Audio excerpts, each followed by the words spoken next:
बिस्मिल्लाहिर्रहमानिर्रहीम अस्सलाम वालेकुम। आप देख रहे हैं अल्ताज़ी फूड और मैं हूं आपके साथ आपका भाई सूफी। आज आपका भाई आपको मज़े करवा देगा, लोशे करवा देगा। इतनी ज़बरदस्त बीफ कढ़ाई की रेसिपी मैं लेकर आ गया हूं। ये जो बीफ कढ़ाई की रेसिपी आज मैं आपके साथ शेयर कर रहा हूं, ये मेरी अम्मी जान की रेसिपी है। इतनी मज़ेदार है, इतनी टेस्टी है कि इससे पहले आपने ऐसी बीफ कढ़ाई नहीं खाई होगी। तो वीडियो शुरू करने से पहले आपसे रिक्वेस्ट है कि अगर अब तक आपने मेरा यूट्यूब चैनल सब्सक्राइब नहीं किया तो मेरे चैनल को सब्सक्राइब कर लें, क्योंकि आपका भाई लाता है आपके लिए रोजाना बड़ी ही मजेदार किस्म की रेसिपी। तो चलें फिर शुरू करते हैं।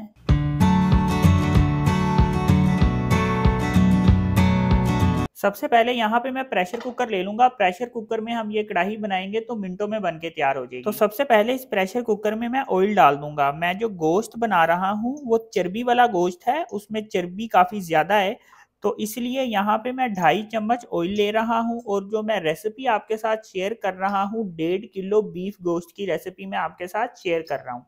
अब यहाँ पे मेरे पास 4 अदद लौंग हैं, 2 अदद मैंने बड़ी इलायचियाँ ली हैं, 2 डंडियाँ मैंने दालचीनी की ली है और 1 टीस्पून मैंने सफ़ेद जीरा लिया है। इसको इस ऑयल में डाल देंगे।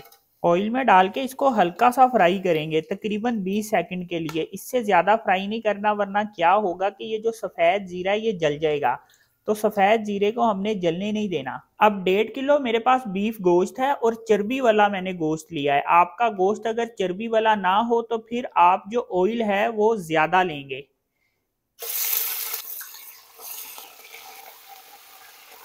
एक टेबल स्पून मैं इसमें नमक डाल दूंगा और 2 टेबल स्पून भर के मेरे पास लहसुन अदरक का पेस्ट है, ये भी इसमें डाल दूंगा।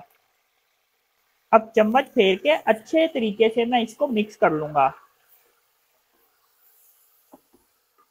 ये देखें, इसको मैंने अच्छे तरीके से मिक्स कर लिया है। अब गोश्त को मैंने ऑयल में फ्राई कर लेना है, लेकिन उससे पहले क्या होगा कि गोश्त अपना पानी छोड़ेगा। जब गोश्त पानी छोड़ेगा, वो पानी खुश्क करने के बाद हमने इसको ऑयल में फ्राई करना है। तो 1 मिनट बाद गोश्त ने यहाँ पे जरा सा पानी छोड़ा है, ज्यादा पानी नहीं छोड़ा। ये पानी जल्दी से खुश्क हो जाएगा तकरीबन 1 मिनट में। जब पानी इसका खुश्क हो जाएगा तो फिर मैं इसको ऑयल में फ्राई करूंगा। इतनी देर तक फ्राई करूंगा कि गोश्त का जो कलर है वो चेंज हो जाए। किस तरह से इसका कलर रखना है वो मैं आपको बताऊंगा जब इसका कलर चेंज होगा। गोश्त को मैंने ऑयल में 4 मिनट तक फ्राई किया। ये देखें, इसका कलर इस तरह से चेंज हो गया। ये देखें, गोल्डन नहीं करना, बस कलर हमने चेंज करना है। 4 मिनट तक मैंने इसको फ्राई किया है। अब इस वक्त जो आंच है, फ्लेम है, मैंने बिल्कुल स्लो कर दी है, बिल्कुल हल्की कर दी है। अब यहाँ पे मेरे पास 1 टेबल स्पून कुटी हुई मिर्च है, 1 टीस्पून मेरे पास हल्दी है और 1.5 टेबल स्पून मेरे पास धनिया पाउडर है। ये इसमें डाल देंगे। इसमें लाल मिर्चें नहीं डलती, कुटी हुई मिर्चें डलती हैं और हरी मिर्चें डलती हैं और काली मिर्चें डलती हैं। हरी मिर्चें मैंने ली हैं और हरी मिर्चों को मैंने कूट के रखा है, ग्रैंड नहीं की। कूटी हुई हरी मिर्चियाँ ये इसमें डाल देंगे। आप अपने टेस्ट के हिसाब से डालेंगे। मैंने तकरीबन 10 से 12 हरी मिर्चों को कूट के रखा है। अब आंच हल्की ही है, हल्की ही आंच पे मैंने इसको अच्छे तरीके से मिक्स कर लेना है। अगर आंच मैं तेज करूंगा तो फिर ये मसाले जल जाएंगे और हमारी जो कढ़ाई है इसका सत्यानाश हो जाना है। इसलिए इस मौके पे आंच जो है, आग आपने हल्की रखनी है। इसको अच्छे तरीके से मिक्स करने के बाद अब फ्लेम को मैंने मीडियम कर दिया है। अब यहाँ पे मैं इसकी 30 सेकंड तक भुनाई कर दूंगा। इस मौके पे भुनाई करना बहुत जरूरी है। 30 सेकंड तक ज्यादा नहीं करनी। भुनाई से ये होगा कि मिर्चें, हल्दी और धनिए का जो कच्चापन है वो 30 सेकंड भुनाई करने से खत्म हो जाएगा। अगर मैं इसको टेंडर करने के लिए फौरन से पानी डाल दूंगा तो फिर इन मसालों का कच्चापन खत्म नहीं होगा। अब गोश्त को मैंने टेंडर करना है तो इसके लिए मैं इसमें पानी डाल दूंगा।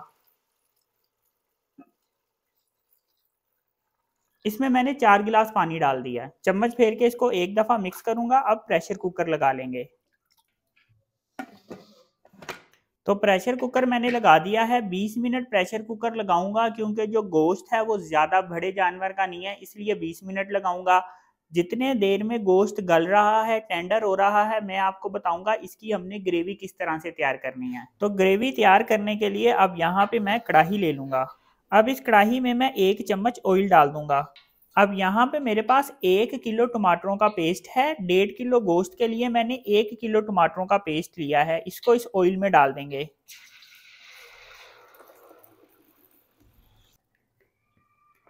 अब यहाँ पे टमाटरों के पेस्ट में जो पानी होता है, टमाटरों के पेस्ट का मैं पानी खुश्क कर लूंगा। जब पानी इसका खुश्क होगा तो फिर मैं इसकी अच्छे तरीके से भुनाई कर लूंगा। टमाटरों के पेस्ट को यहाँ पे मैंने 10 मिनट तक पकाया, तो इसमें जो पानी था वो खुश्क हो गया है। अब यहाँ पे मैं इसकी अच्छे तरीके से भुनाई कर लूंगा। जितने अच्छे तरीके से हम इसकी भुनाई करेंगे, टमाटरों का जो पेस्ट है इसका जायका, उसका टेस्ट इतना ही मज़ेदार होगा। ये देखें टमाटरों की पेस्ट की यहाँ पे मैंने अच्छे तरीके से भुनाई कर दी है। इतना गाढ़ा होना चाहिए टमाटरों का पेस्ट, ये देखें ऐसे गाढ़ा होना चाहिए। अब इसका चूल्हा मैं बंद कर दूंगा। तो यहाँ पे हमारा गोश्त भी टेंडर हो गया है। अब इस गोश्त को हम इस टमाटरों के पेस्ट में डाल देंगे।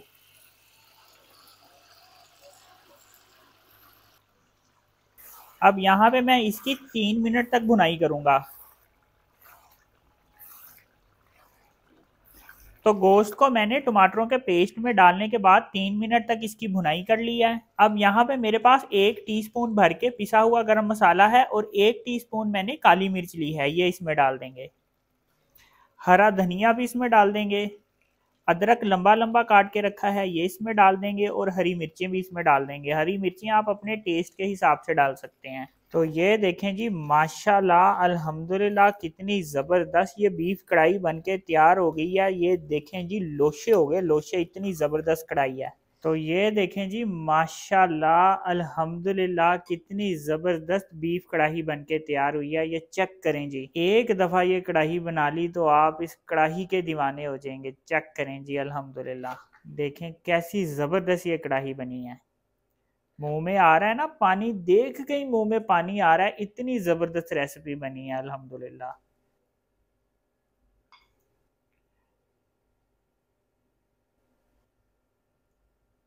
तो ये कढ़ाई की फाइनल लुक देखें, अल्हम्दुलिल्लाह कितनी ज़बरदस्त बनके तैयार हुई है। तो अपने भाई के कहने पे बीफ कढ़ाई इस तरह से ज़रूर बना के ट्राई करें। तो अगर आपको ये मेरी रेसिपी पसंद आई तो मेरी वीडियो को लाइक करें और मेरे चैनल को सब्सक्राइब करें और मेरे टिकटॉक अकाउंट को फॉलो कर लें। अपना ख्याल रखें, दुआओं में याद रखें। अपने भाई को इजाज़त दीजिए, फिर मिलेंगे एक नई और मज़ेदार रेसिपी के साथ। अल्लाह हाफिज़।